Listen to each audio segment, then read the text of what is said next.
Hi, welcome to another episode of Hot Takes.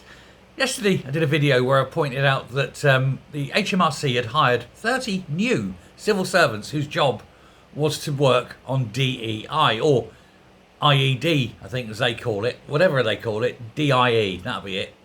Well, not only that, it's also been revealed that they've allocated more than 100 other of their bureaucrats to oversee vague staff networks. So you have networks for various groups within the HMRC rather than just, the people. Taxpayer Alliance have seen this. They've put this out. They said there's 119 members of staff are allowed to spend 20% of their working hours on these networks. So basically, we're paying for these people to do a whole day of work that doesn't actually involve the job they're supposed to be doing, but going around and doing things like the network for carers, the network for the disabled.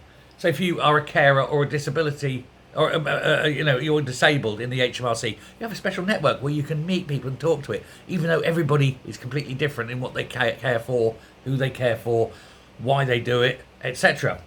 There's PRISM, as they call it, and they call it PRISM, right, because they don't want to call it LGBTQI plus now, because they are starting to realise that once you get past the LGB bit, it all starts becoming a bit weird, So they call it PRISM because light shines through and makes a rainbow. See, do you get it? Do you get it?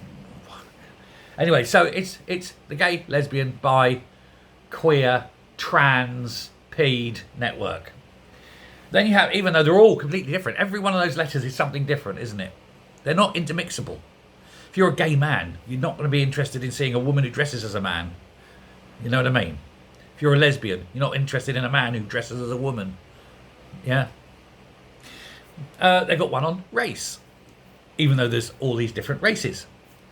They've got one on religion or belief. But again, they're choices, they're personal choices, aren't they? Sex and gender. Again, sex is what you are. You don't need a special group. Oh. Social mobility. And you mean class, don't you? Class. Each network has a network chair, 2 network deputy director chairs, 14 regional steering group members, and is the equivalent of 23.8 full-time equivalent staff. So getting on for a third of the working week. Dear heavens to Betsy. Recent events include Our Voices Matter, multicultural event in Portsmouth, and dyslexia from a cultural perspective, although nobody could read it. The pen pushers are coming up with ever creative ways to avoid doing any actual paid for, useful work, aren't they? And we're paying for this. Thanks a lot.